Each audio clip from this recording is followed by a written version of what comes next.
At 9:27 a.m.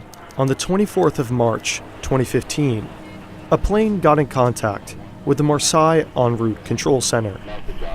It was an Airbus A320-211, operated by Germanwings, headed from Barcelona to Dusseldorf. Everything seemed normal. The captain read back the air traffic controller's clearance at 9:30, allowing him to fly to an en route waypoint. Only a few minutes later, something was off.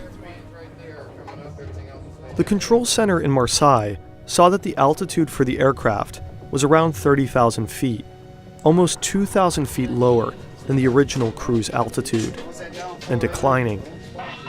Marseille contacted the plane and asked what altitude the plane was cleared for, but they received no response at all.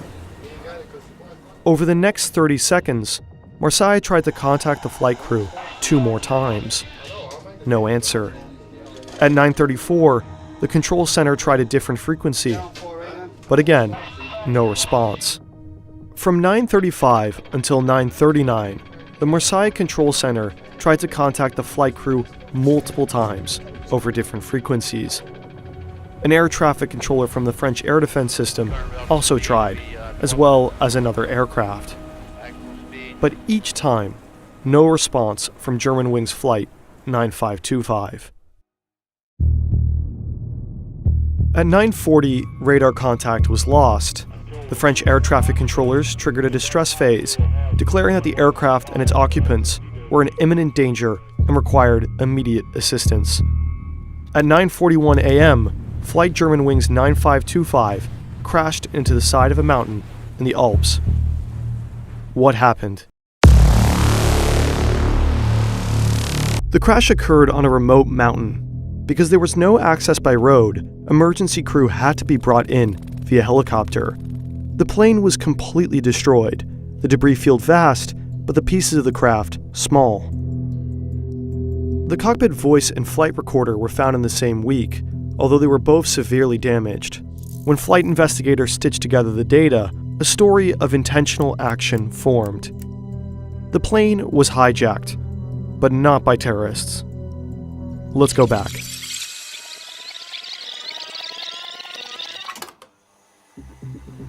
After the aircraft leveled off at its cruise altitude, the captain left the cockpit to go to the bathroom at 9:30. While he was in the bathroom, the plane was almost immediately set for a different altitude in the cockpit. At 9:34, the captain came back and requested access, but he got none. The door was locked. As he stood in front of that cockpit door, the captain began to understand. The co-pilot had hijacked the plane, and he had no way of getting in.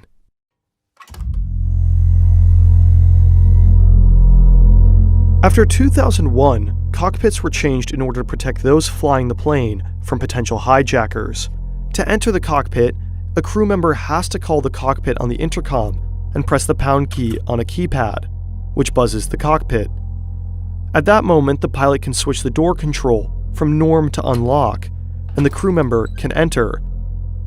The crew is also given emergency codes, which they can use if there are concerns for those in the cockpit. In that case, the crew member will use the emergency code on the keypad, triggering a 30-second timer, and the cockpit door will open for 5 seconds. However, there are situations where those in the cockpit want to override the access by the crew, like during a hijacking. In that situation, the pilots can switch the door control to lock, overriding all emergency access. And it's that mechanism that the co-pilot used to permanently lock access to the cockpit while the plane began to descend. The captain was locked out of the cockpit without any control. At 9:39, the cockpit voice recorder picked up violent blows on the cockpit door. The captain had repeatedly tried breaking in to gain access, but the cockpit door was reinforced. Made to withstand armed hijackers, the captain stood little chance. In the last minutes, the passengers, crew, and captain all knew that the plane was going down. No one survived the crash. 144 passengers, 4 cabin crew, and the captain and co-pilot died. Amongst the passengers was an entire school class, returning from a field trip to Spain. The captain, Patrick Sondenheimer, was a 34-year-old father of 2. In the aftermath, his wife set up a foundation in his name, intended to help children and young people handle grief and crisis. He had thousands of total flight hours, and his last moments were dedicated to trying to save the plane and passengers.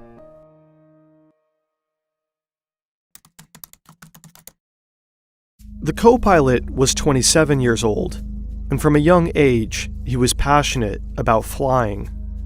His bedroom had posters of Airbus, Boeing, and Lufthansa, and he'd become an expert glider pilot as a child.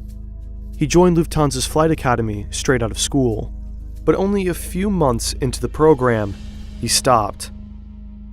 He was suffering from a deep depressive episode, treated with antidepressants, and spent multiple months in the care of a psychiatrist. Eventually, he received a medical recommendation declaring that he was in remission. After a few months, his student pilot license and fit-to-fly medical certificate were restored. But if he needed any more psychiatric treatment, he'd be grounded from flying. But he continued with his training until he ran into a problem.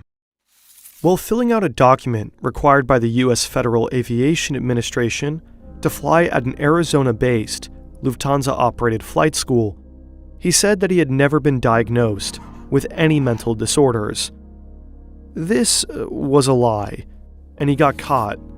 Lying on an FAA application can lead to a jail offense or the end of a flying career. But the FAA gave him a second chance. He admitted to depression and was accepted to go to Arizona. In 2013, he joined Germanwings, a low-budget airline owned by Lufthansa. And a year later, his depression returned. He thought he was going blind, visiting ophthalmologists and neurologists multiple times per week because he was seeing stars, halos, flashes of light, streaks, and flying insects. But the doctor's scans didn't find much. He was diagnosed with hypochondriacal disorder, as well as emergent psychosis from his family doctor. And that doctor urged him to go to a psychiatric clinic, but he'd do no such thing. Instead, in January of 2015, he returned to the psychiatrist that had helped him in the first place. He received psychotherapy and went on heavy antidepressants while continuing to work and fly. From February to March, he received multiple sick notes from multiple doctors.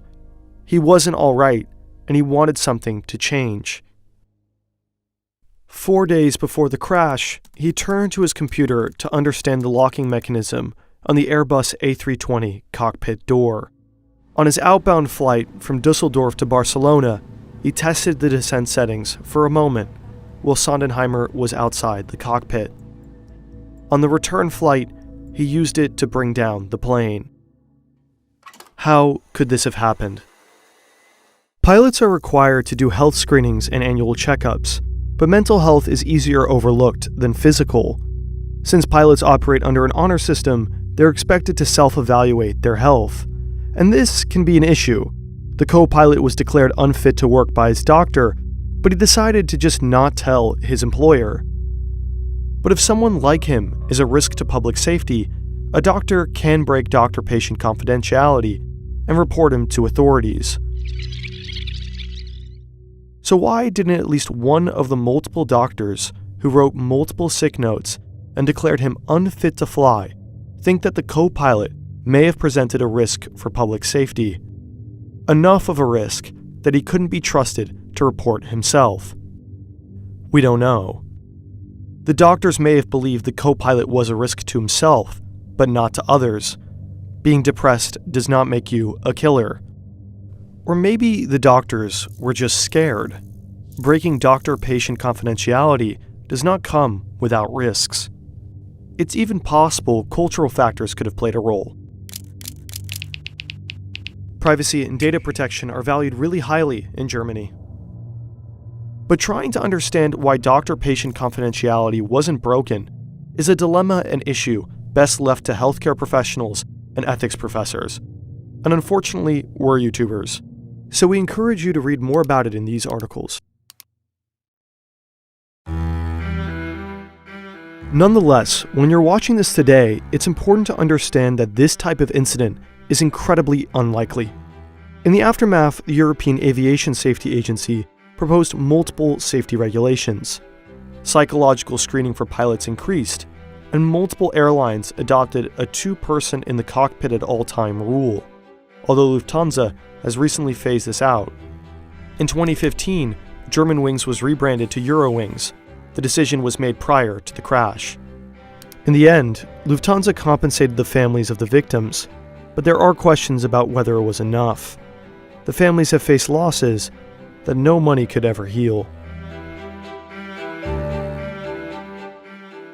Hopefully you enjoyed this video. It was insanely hard to make.